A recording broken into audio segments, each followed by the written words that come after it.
We can't go blithely along accepting anything and everything that people aver or affirm or avow. We need to test the spirits. This passage gives us the principles to do that. So let's go back to 1 John chapter 4. And by the way, when the Great Awakening broke out in 1730 to 1740, there were questions about the legitimacy of that. There were things going on in the Great Awakening that were clearly the work of the Holy Spirit. There were some things that appeared not to be the work of the Holy Spirit. And Jonathan Edwards assessed that movement, and he did it on the basis of this same text. So last night, Steve Lawson raised Calvin from the dead, and today we're going to raise Jonathan Edwards from the dead, and we're going to let him talk to us a little bit.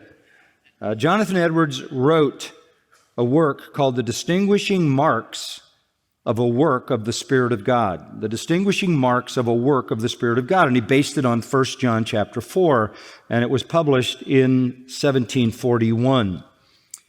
Edwards asserted that this passage is foundational to assessing anything that is claimed to be the work of the Holy Spirit.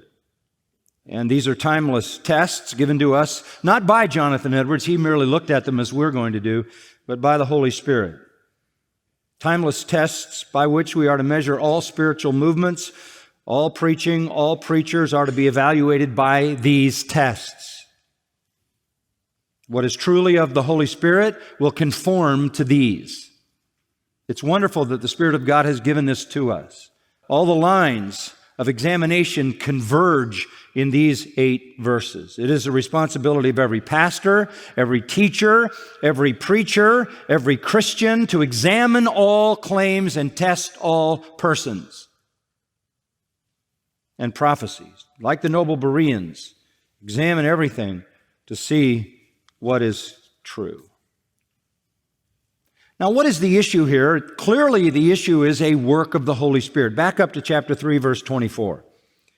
The one who keeps his commandments abides in him, and he in him. And then this statement, we know by this that he abides in us by the Spirit whom he has given us. Our salvation, says John, is confirmed, and we are assured that we belong to Christ because of the work of the Holy Spirit. That's what he's saying.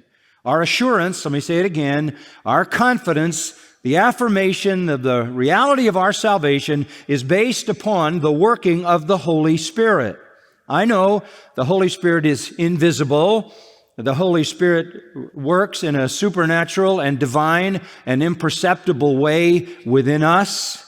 However, while the working of the Holy Spirit is invisible, the results are visible.